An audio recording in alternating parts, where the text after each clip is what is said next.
Hello दोस्तों, कैसे हैं आप लोग। मैं आशा करता हूं कि आप लोग स्वस्थ होंगे। अच्छे स्वस्थ रहिए, मस्त रहिए और मन लगा के पढ़ते रहिए। दोस्तों, आज के क्लास में आप लोग को बताने वाला हूं क्लास 10th का अर्थशास्त्र का अध्याय नंबर 3 है दोस्तों, मुद्रा, बचत एवं साख। मुद्रा, बचत एवं साख का आपको सब्जेक्टिव क्वेश्चन बताने वाला हूँ। तो इस क्लास को आप लास्ट तक देखिए। शुरू करते हैं दोस्तों आज की क्लास को। शुरू करने से पहले दोस्तों, अगर हमारे चैनल पे आप नए हैं तो चैनल को सब्सक्राइब कर ले और वीडियो अच्छी लगती है तो वीडियो को लाइक कर दे, अपने दोस्तों के पास इस वीडियो को ज़रूर से ज़रूर शेयर करिए। चलिए शुरू करते हैं आज की क्लास को।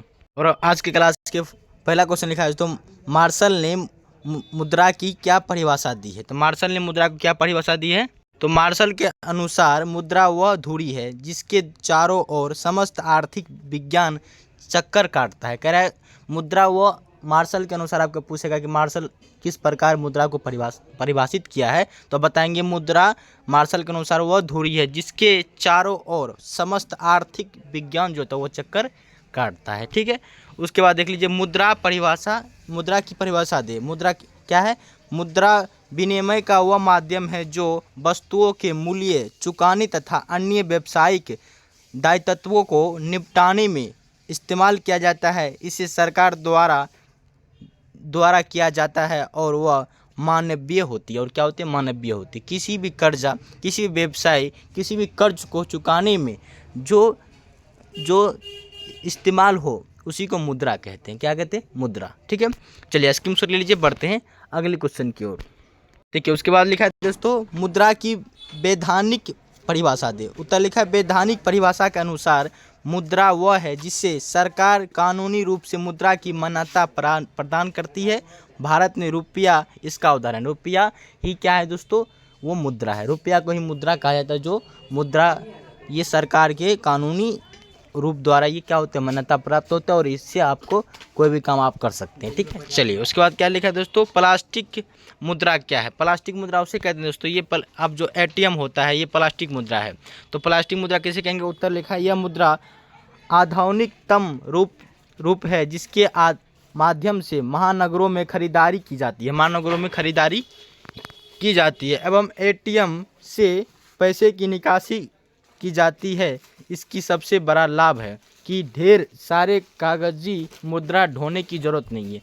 ढेर सारी कागजी मुद्रा जो दोस्तों ढोने की ज़रूरत नहीं है कि कोई भी सामान अगर ले, मान लीजिए बिहार से दिल्ली आए, दिल्ली से बिहार कोई भी सामान लेने के लिए आए, तो उसको एक कागज़ जो होता है दोस्तों, वो मुद्रा जो होता है कागज़ का, वो उसको धोने की ज़रूरत नहीं है। वो जो होता है प्लास्टिक मुद्रा, उसको आप यानी एटीएम में या क्रेडिट कार्ड में इसको लेकर आप रुपया को लेकर आके अपना सामान खरीद सकते हैं। तो इसी को आप, ये लाभ है कि प्लास्टिक मुद्रा से भी ये लाभ है। यानी प्लास्टिक मुद्रा के उदाहरण में आपको एटीएम, क्रेडिट कार्ड जो आते हैं, इससे ये लाभ है कि आपको कागजी जो होता है दोस्तों पैसे, मुद्रा, वो ढोने की ज़रूरत नहीं पड़ती है। ज़रूरत के हिसाब से इसका प्रयोग कर भुगतान किया जा सकता है। ज़रूरत जितना एटीएम में मान लीजिए 10,000 है और अगर 5,000 का आप सामान लिए हैं तो आप 5,000 चुका के आप वो काम कर सकते हैं। ज़रूरत के अनुसार ही आप हर एक काम कर सकते हैं। तो एवं वस्तु एवं सेवाओं का क्रय किया जा सकता है। छोटे शहरों में भी इसका प्रचलन तेज़ी से बढ़ा है और छोटे छोटे शहरों में भी ये एटीएम, क्रेडिट कार्ड, ये प्लास्टिक मुद्रा का प्रचलन बढ़ा है। एटीएम एवं क्रेडिट कार्ड आदि इसी का उदाहरण है। यानी प्लास्टिक मुद्रा का उदाहरण आप बताएंगे। कोई पूछे प्लास्टिक मुद्रा क्या है, ये जो एटीएम, क्रेडिट कार्ड जो होते हैं दोस्तों, जो कोई भी काम करने के लिए ज़रूरत के हिसाब से ही काम कर लिया जाए। कागजी पैसा जितने भी होते हैं उसको ढोने की ज़रूरत ना हो। ये सारे चीज़ के उदाहरण प्लास्टिक मुद्रा के अंतर्गत आते हैं। ठीक है, तो आप इस तरह बता सकते हैं। ठीक है, स्क्रीनशॉट आप ले लीजिए, बढ़ते हैं अगले क्वेश्चन की ओर। देखिए उसके बाद लिखा है वस्तु मुद्रा क्या है। वस्तु मुद्रा प्राचीन काल में जब आधुनिक मुद्रा अर्थात कागज की मुद्रा आदि धातु के मुद्रा के आगमन नहीं हुआ था, तब पशुओं, खदान आदि को विनिमय का माध्यम बनाया जाता था, जिसे वस्तु मुद्रा कहते हैं। जब ये मुद्रा नहीं निकला था, जब ये कागजी मुद्रा नहीं था, ये पेपर का मुद्रा, ये कागज़ का मुद्रा नहीं था, तो पहले इंसान किस तरह खरीदी और बिक्री करते थे। मान लीजिए चावल लेना है, चावल लेना है तो उसको आप दाल देकर चावल ले सकते हैं। इस तरह खरीदारी और बिक्री करते थे। ठीक है, अगर आपको दाल की ज़रूरत है चावल दीजिए और दाल ले लीजिए, ये होता था। ठीक है, चलिए उसके बाद देखिए क्या लिखा है। धात्विक मुद्रा से आप क्या समझते हैं? वे मुद्रा जिनके निर्माण के लिए विभिन्न प्रकार के धातु का उपयोग किया जाता है धात्विक मुद्रा कहलाती है। प्राचीन काल में सोने एवं चांदी से बनी धात्विक मुद्रा का प्रचलन सबसे अधिक था। ठीक है, देखिए उसके बाद लिखा है मुद्रा किस प्रकार विनिमय कार्य करती है? मुद्रा आपस में रहने पर व्यक्ति कोई भी वस्तु अथवा सेवाओं को अपनी जरूरत के अनुसार मात्र त्याग करके मुद्रा बदले प्राप्त कर सकता है। इस प्रकार मुद्रा विनिमय के माध्यम के रूप में कार्य करती है। जब मुद्रा किसी के पास रहती है दोस्तों, वो अपनी ज़रूरत के सामान को खरीद सकता है और वो अपना काम कर सकता है। ठीक है, तो इसी प्रकार क्या होता है, मुद्रा जो होता है विनिमय का माध्यम है। ठीक है, चलिए स्कीम से ले लीजिए, बढ़ते हैं आगे। देखिए उसके बाद लिखा है मुद्रा के आश्विक कार्यों का वर्णन करें। उत्तर लिखेंगे दोस्तों आप, नंबर 1 लिखेंगे मुद्रा साख का आधार है। मुद्रा जो तो साख मतलब होता है विश्वास का आधार है, क्योंकि इसी को आधार बनाकर साख पत्र जारी होता है। दूसरा पॉइंट, यह सामाजिक आय के वितरण का भी आधार है। तीसरा पॉइंट, मुद्रा अधिकतम संतुष्टि का भी आधार है। चौथा पॉइंट लिखेंगे तो मुद्रा द्वारा शोधन क्षमता की गारंटी प्रदान की जाती है। पांचवा पॉइंट है दोस्तों आपका मुद्रा निर्णय का वाहक है, क्योंकि इसके द्वारा किसी भी सेवा या वस्तु का कार्य किया जा सकता है। ये मुद्रा के जितने भी दोस्तों आपका है ये कार्य आंशिक कार्य हो। ठीक है, चलिए स्कीम से ले लीजिए, बढ़ते हैं अगले क्वेश्चन की ओर। देखिए उसके बाद लिखा है मुद्रा आवश्यकताओं के दोहरे सहयोग की समस्या का समाधान कैसे करता है? उदाहरण देकर समझाइए।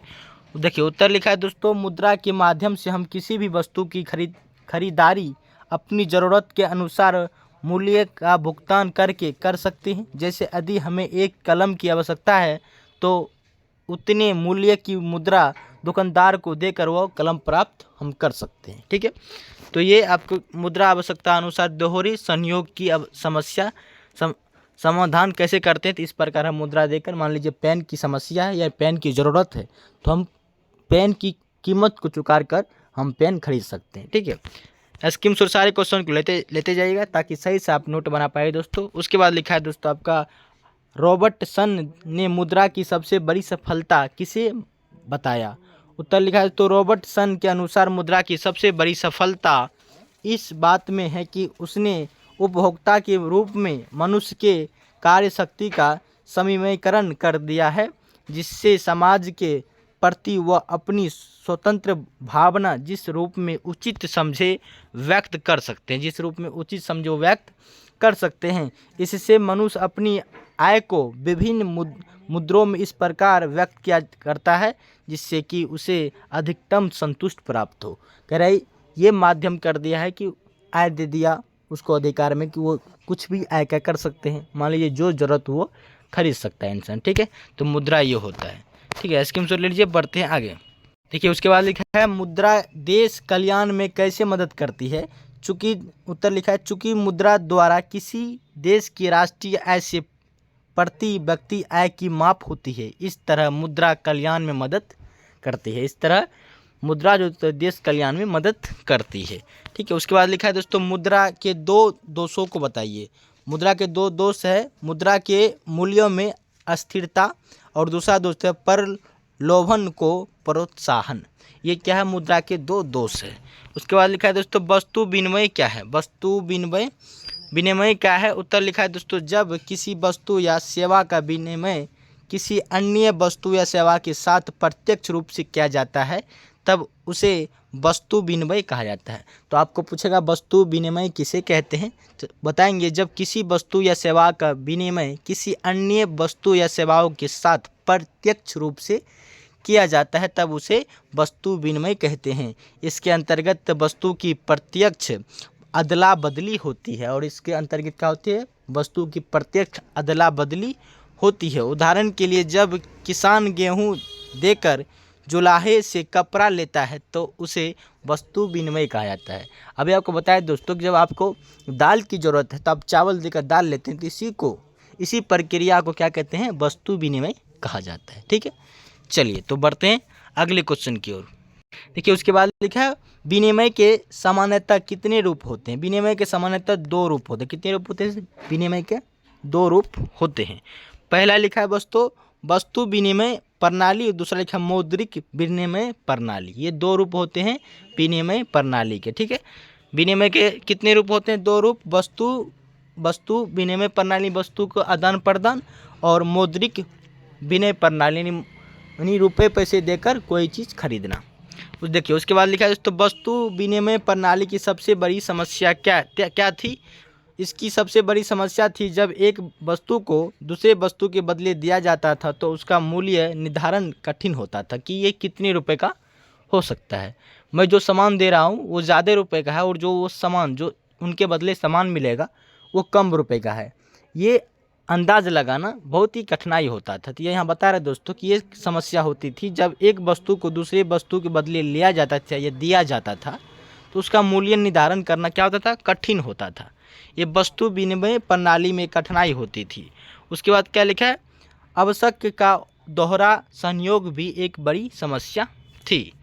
स्कीम शॉट ले लेंगे दोस्तों। चलिए उसके बाद क्या लिखा है 16 नंबर क्वेश्चन, विनिमय बिल क्या है? विनिमय बिल बिना शर्त का ऐसा लिखा अज्ञात पत्र है जिसमें लिखे व्यक्ति को या उसके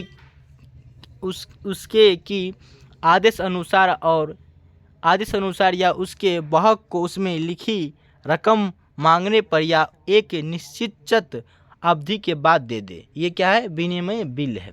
ठीक है, स्कीम शॉट सारे क्वेश्चन के लेंगे दोस्तों और कॉपी पर उतार के सही से आप नोट बनाएंगे ताकि सही से आप याद कर पाए। ठीक है, चलिए बढ़ते हैं आगे। देखिए उसके बाद लिखा है प्रोफेसर हंडलेस मिदरस ने मुद्रा को कैसे परिभाषित किया है। उत्तर लिखा है दोस्तों आपको प्रोफेसर हेडलेस वेदर्स ने के अनुसार मुद्रा वह है जो मुद्रा का कार्य करती है। मुद्रा विनिमय का माध्यम है, ऋण भुगतान संचय का साधन है इत्यादि के रूप में मुद्रा कार्य करती है। क्या क्या बताया दोस्तों? मुद्रा क्या है? आपको मुद्रा पूछेगा, मुद्रा वह है जो मुद्रा का कार्य करती है। मुद्रा विनिमय का माध्यम है, मतलब कोई सामान खरीदना और कोई सामान बेचने का माध्यम है। ऋण चुकाने का यानी कर्जा चुकाने का माध्यम है और ये सारे काम मुद्रा ही करती है। उसके बाद लिखा है उपभोग किसे कहते हैं? उपभोग किसे कहते हैं? कुल आय का वह भाग जो चालू वस्तुओं पर खर्च किया जाता है उसे उपभोग कहते हैं। आपको पूछेगा उपभोग किसे कहते हैं तो आप बताएंगे कुल आय का वह भाग जो चालू वस्तु पर खर्च किया जाता है। जो चालू वस्तु पर खर्च किया जाता है उसी को उपभोग कहा जाता है। ठीक है, चलिए स्कीम शॉट ले लीजिए। उसके बाद लिखा है दोस्तों मूल्य के मापन में मुद्रा की भूमिका का उल्लेख करें। उत्तर लिखा है दोस्तों आपका प्रारंभ से ही ऐसा कोई सामान्य मापन नहीं होने के कारण मुद्रा की आवश्यकता थी। इसकी सहायता से सभी प्रकार की मुद्रा एवं सेवाओं के मूल्य को ठीक मापा जा सके। इस प्रकार मुद्रा के आविष्कार से वस्तु विनिमय की सारी कठिनाई दूर हो गई। ठीक है, तो ये पहले से ही मूल्य के मापन में मुद्रा की भूमिका क्या है? ये मूल्य के मापन में मुद्रा की भूमिका की पहले बहुत ही कठिनाई होती थी कि एक सामान दे रहे हैं वो हमारे ज़्यादा है उनका कम है, कि उनका ज़्यादा है या हमारा कम है। ये मापने में बहुत कठिनाई होती थी कोई सामान को। और ये जो मुद्रा आ गया दोस्तों इसमें क्या होती है? ये मापना या अनुमान लगाना कि उसका बड़ा है मेरा छोटा है सामान, ये सारे चीज़ कठिनाई क्या हुई? दूर हो गई। और ये वस्तु विनिमय प्रणाली जो दोस्तों ये बहुत ही क्या होगा? आसान हो गई। ठीक है, स्कीम सुन लीजिए। उसके बाद बढ़ते हैं अगले क्वेश्चन की ओर। बचत क्या है? बचत क्या है? ये सारे क्वेश्चन भैया दोस्तों आपको जानना चाहिए कि बचत क्या है। देख लीजिए उत्तर लिखा है दोस्तों बचत आय का वह भाग है जिसका वर्तमान में उपभोग नहीं किया जा सकता। उदाहरण के लिए यदि किसी व्यक्ति की मासिक आय 25,000 रुपये है जिसमें से यदि 20,000 रुपये वह वस्तुओं एवं सेवाओं के उपभोग पर खर्च करता है तो शेष 5,000 रुपये उसकी बचत है। सूत्र के रूप में उनकी कुल आय उपभोग व्यय बराबर बचत है। क्या है? तो बचत क्या हो गया? 500 रुपये हो गया। ठीक है, चलिए उसके बाद साख क्या है? साख क्या है? उत्तर लिखा है दोस्तों साख का अर्थ होता है विश्वास या भरोसा करना। साख का अर्थ क्या होता है? विश्वास या भरोसा करना। परंतु साख शब्द का यह व्यापक अर्थ है जब हम किसी व्यक्ति या संस्था की साख का उल्लेख करते हैं, किसका उल्लेख करते हैं, साख का उल्लेख करते हैं, तब उससे उसकी ईमानदारी तथा ऋण लौटाने की क्षमता का बोध करता होता है। जिस व्यक्ति को आसानी से ऋण या उधार मिल जाता है, हम उसे कहते हैं कि उसकी साख अच्छी है, यानी विश्वास क्या है, अच्छी है। ठीक है, तो यह बताएंगे कि साख या ये जो होता है दोस्तों साख, ये इसका अर्थ होता है विश्वास या भरोसा करना। किसी भी बैंक में आप जाते हैं, कोई व्यक्ति हो, अगर उसको सही प्रकार से ऋण यानी कर्जा मिल जाते हैं, है ना, तो उसको ये कहते हैं आप कि इसकी साख जो है सबसे अच्छी है, यानी इसका गारंटी भरोसा बहुत अच्छी है। ठीक है, चलिए उसके बाद क्या है, क्रेडिट कार्ड क्या है, क्रेडिट कार्ड क्या है। उत्तर लिखा, क्रेडिट कार्ड भी प्लास्टिक मुद्रा का एक रूप है। इसके माध्यम से कार्ड धारक अतिरिक्त मुद्रा का भी निष्कासन अल्प अवधि के लिए कुछ शर्तों के साथ कर सकता है, जैसे वीसा कार्ड, मास्टर कार्ड इत्यादि के उदाहरण है। ये वीसा कार्ड, मास्टर कार्ड और इत्यादि इसके क्या है, उदाहरण है। ठीक है, उत्तर क्या जो दोस्तों जितने भी बता रहे थे उत्तर दोस्तों सारे को आप स्क्रीनशॉट ले लीजिए, ताकि सही से आप कॉपी पर उतार के नोट बना पाएंगे। चलिए बढ़ते हैं अगले क्वेश्चन की ओर। देखिए उसके बाद लिखा है बैंक ड्राफ्ट क्या है। बैंक ड्राफ्ट वो पात्र है जो एक बैंक अपनी किसी साख या अन्य किसी बैंक को आदेश करता है कि पत्र में लिखी हुई राशि इसमें अंकित व्यक्ति को दे दिया जाए। बैंक ड्राफ्ट के द्वारा आसानी से कम खर्च में ही ₹1 एक स्थान से दूसरे स्थान तक भेज सकता है। ये बैंक ड्राफ्ट के कारण क्या होता है कि कम व्यक्ति जो एक बैंक से अपनी किसी शाखा या अन्य किसी बैंक को आदेश देता है कि पत्र में लिखी हुई राशि एक व्यक्ति दूसरे व्यक्ति तक पहुंचा दिया जाए। एक ड्राफ्ट के द्वारा आसानी से कम खर्च में, कम समय में और कम खर्च में एक रुपया एक व्यक्ति के पास आसानी से पहुंचाया जा सकता है। ठीक है, उसके बाद चेक क्या है। चेक क्या है, चेक का साख पात्र कैसे है।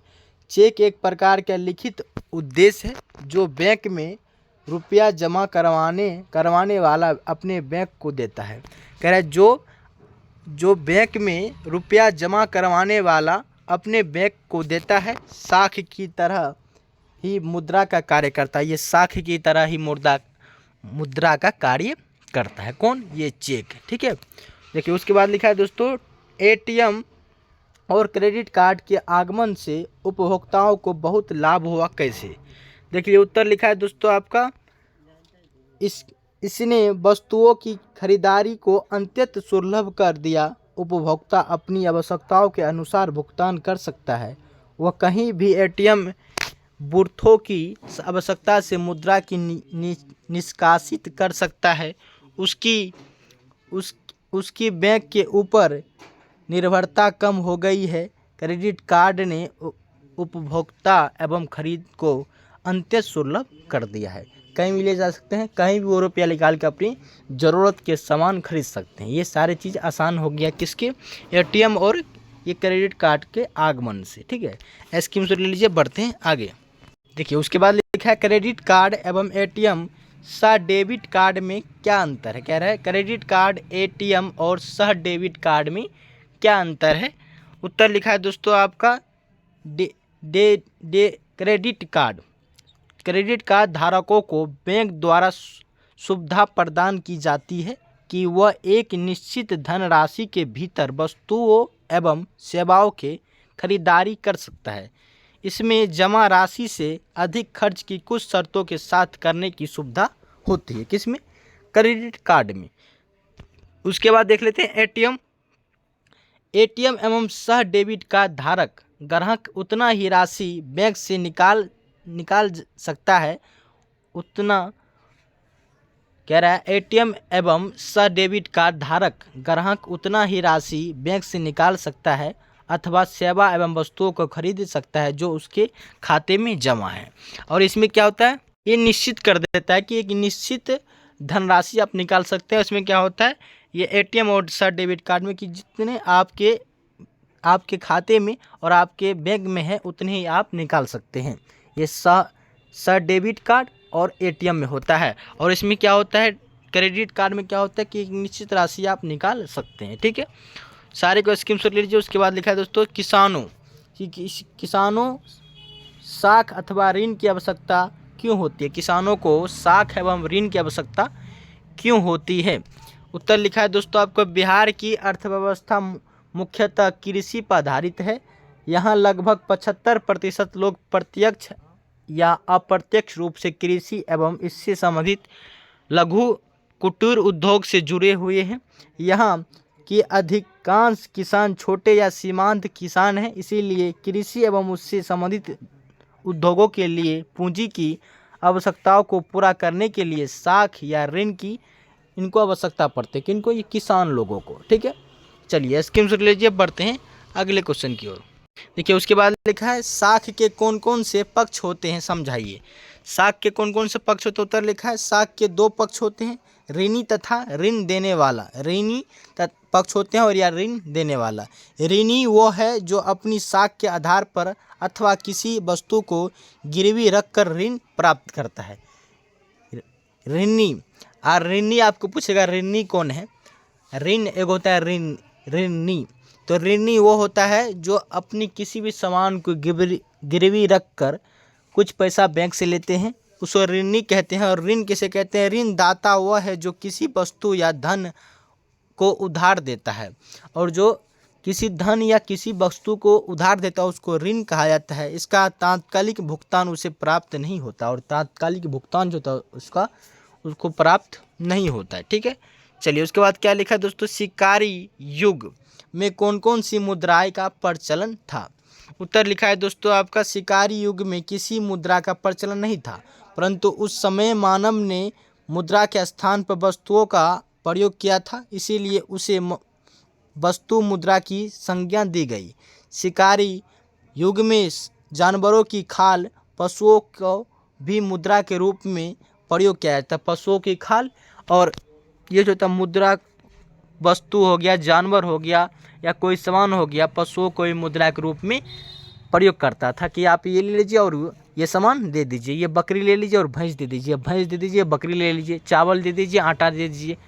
तो ये सारी चीज़ होता था कि आपको अगर चावल की ज़रूरत है तो आप चावल ले लीजिए और हमको आटा दे दीजिए। ठीक है, ये सारे चीज़ पहले शिकारी युग में होता था। जब से मुद्रा हुआ तो ये सारी चीज़ आसान हो गया। तो आप सारे क्वेश्चन समाप्त हो गए दोस्तों, 1 से लेकर आप 29 तक क्वेश्चन की। मैं आशा करता हूँ कि सारे क्वेश्चन को आप समझेंगे। अगर नहीं समझे तो बहुत ही विवाद क्वेश्चन है, स्क्रीनशॉट लेकर सही से कॉपी उतार के आप नोट बनाइए और सही से लिखने और याद करने का कोशिश कीजिए। ठीक है, चलिए आज के लिए इतना ही, मिलते हैं अगले वीडियो के साथ।